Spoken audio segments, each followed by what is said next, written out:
Seja muito bem-vindo aqui a mais um vídeo no canal. Eu sou Daniel Tenuta, também chamado de Bispo Dani, e hoje nós vamos terminar a parte 2 do Panorama de Paulo. São 3 partes. E nesse último episódio da parte 2, que é o terceiro episódio da parte 2, nós vamos falar sobre o desenvolvimento de Paulo como apóstolo.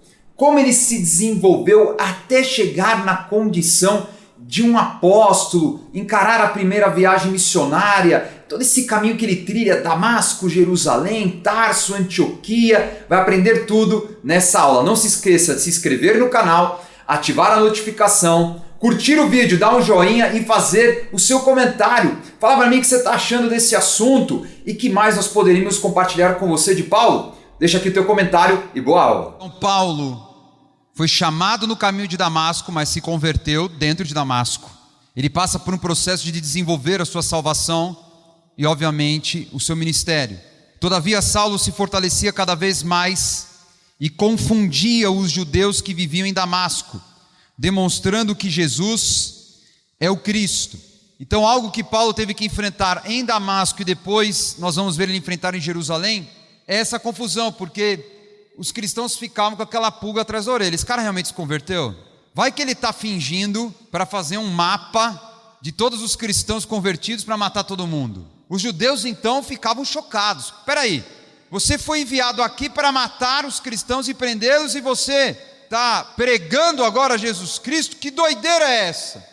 Ele vai passar por estes momentos difíceis no começo da sua jornada, de muitos preconceitos, questionamentos, tanto de cristãos como de judeus. Ele prega nas sinagogas de Damasco e naturalmente começa a ser perseguido pelos judeus. Contando o seu testemunho, ele estava, em vez de prender cristãos, convertendo os judeus em cristãos. Paulo, sob essa perseguição, ele então não vai a Jerusalém, que seria o óbvio.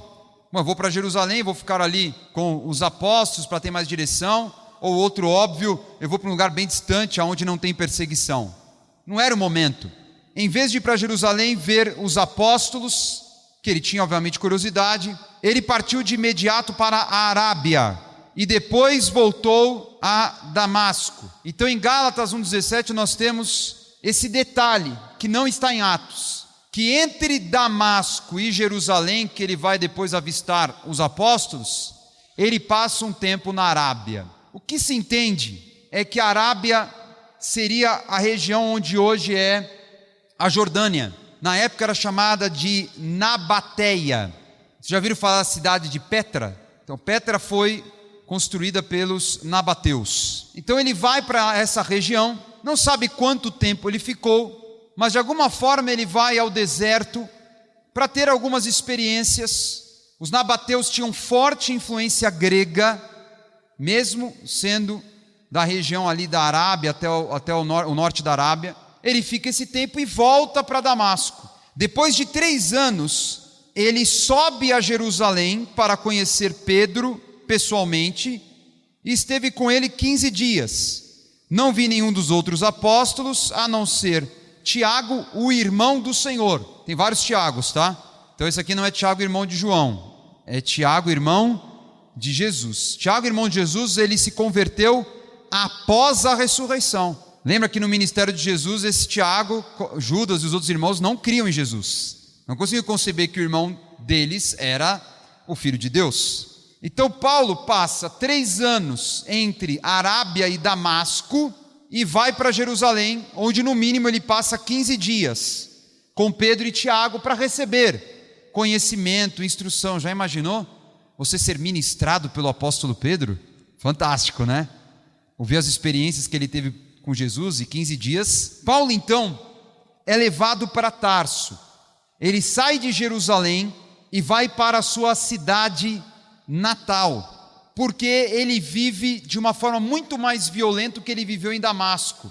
Essa rejeição dos cristãos que não conseguiam crer que ele tinha se convertido, e também a perseguição dos judeus, porque todo mundo conhecia Saulo de Tarso. Ele era o grande perseguidor cristão. Como assim agora ele se converteu? E ele obedece a uma visão.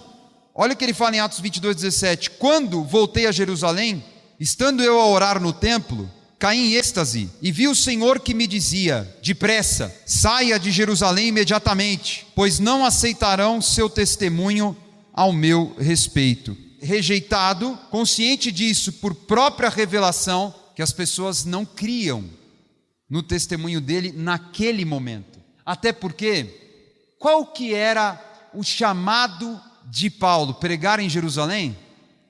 Não. Então há também um agir de Deus nessa confusão. Há um agir de Deus nesses momentos difíceis que nós passamos na vida, para nos impulsionar onde nós devemos realmente estar. E quantas vezes eu falo por mim mesmo, já passei por situações que eu não entendia, eu falo, por que eu estou passando? Mas porque não era para eu estar mais ali, porque eu não pertencia mais àquela realidade, porque o meu chamado não fazia parte daquele plano. Aquele chamado era para Pedro, para Tiago, irmão de Jesus, que se tornou um grande líder posteriormente.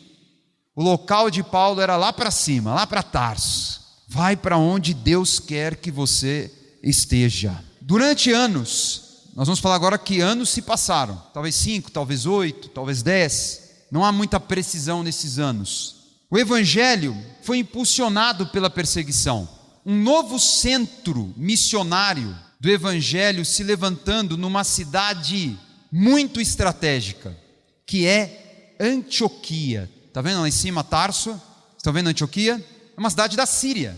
Antioquia era a capital do império, ou pelo menos a cidade mais importante do império Seleucida. Lembra que eu falei que os gregos, o império grego foi dividido em 2 impérios? Os Seleucidas ao norte e os Ptolomaicos com Alexandria ao sul. Então era a cidade assim mais influente dessa região. Era a 3ª maior cidade do Império Romano. Alexandria era a 2ª maior, que ficava ali no Egito. Você vê que são as 2 cidades mais importantes do Império Grego, o Império anterior a Roma. Então essa cidade ela se torna muito estratégica. Era uma cidade cosmopolita, tinha muita gente, gente de tudo que é lugar. Ali estava um ambiente propício, apontando para as nações. Então Barnabé foi a Tarso procurar quem? Saulo. E quando o encontrou, levou-o para Antioquia. E assim durante 1 ano inteiro Barnabé e Saulo se reuniram com a igreja e ensinaram a muitos.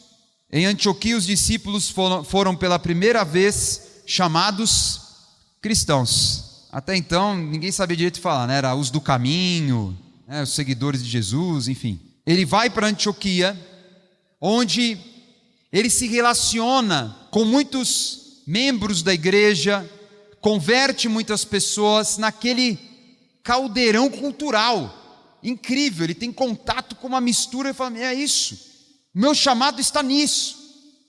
Então Antioquia se torna esse berço missionário de Paulo e Barnabé. Os discípulos, cada um segundo as suas possibilidades, decidiram providenciar ajuda para os irmãos que viviam na Judéia. Por quê? Porque nessa época, sob o império de Cláudio, houve fome em todo o império.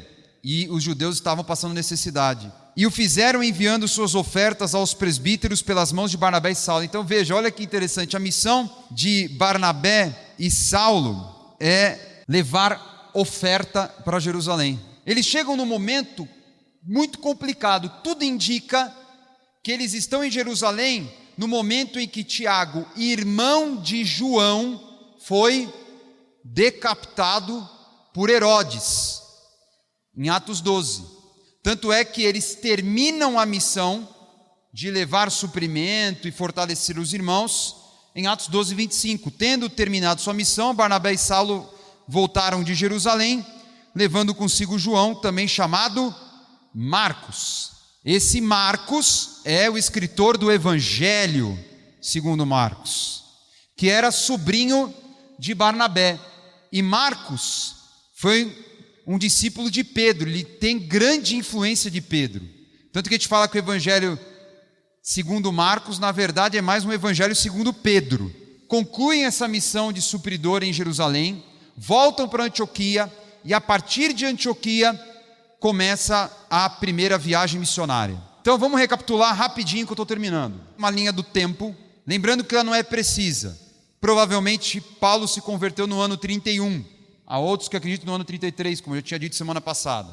1 ano, 2 anos, após a ressurreição de Jesus. Paulo, no ano 34, está em Jerusalém novamente. Então, da conversão até ele estar em Jerusalém, são aqueles 3 anos que ele está na Arábia e em Damasco, ok? Então, no ano 34, ele fica 15 dias com Pedro. Daí, ele vai para Tarso. Possivelmente, pelas contas, no ano 42, ele volta para Antioquia. Barnabé vai lá, resgata, vem para cá. E aí, ele se desenvolve em Antioquia.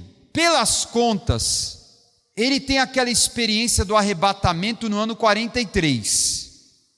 Há outros estudiosos que calculam que ele teve a visão do arrebatamento, o arrebatamento dele, no começo da primeira viagem missionária. Se ele escreveu a segunda carta aos Coríntios no ano 57, e nós vamos ver que há 14 anos ele teve a experiência, 57 menos 14 dá 43. Então, possivelmente, há uma probabilidade, quando ele estava em Antioquia, em que ele teve o arrebatamento do espinho na carne, que eu coloquei aqui, tá? 44, ele faz aquela missão em Jerusalém, que é o ano que Tiago é decapitado. Ele volta, e aí no ano 45 ou 46, começa a primeira viagem missionária, e no ano 48, que é o concílio de Jerusalém, é quando termina a primeira viagem missionária, como eu disse semana passada, que é tomada a decisão de que os cristãos convertidos não judeus não precisam praticar a circuncisão e outras coisas mais, ok? É isso aí, galera, terminamos o último episódio da parte 2 do Panorama de Paulo. Semana que vem nós vamos encarar a última parte, nós vamos falar de viagens missionárias, as cartas de Paulo, o legado de Paulo. Se é novo por aqui, se inscreva no canal, ative as notificações, curta o vídeo, dá aquele joinha que fera e deixe o teu comentário sobre esta aula. Deus te abençoe, até a próxima!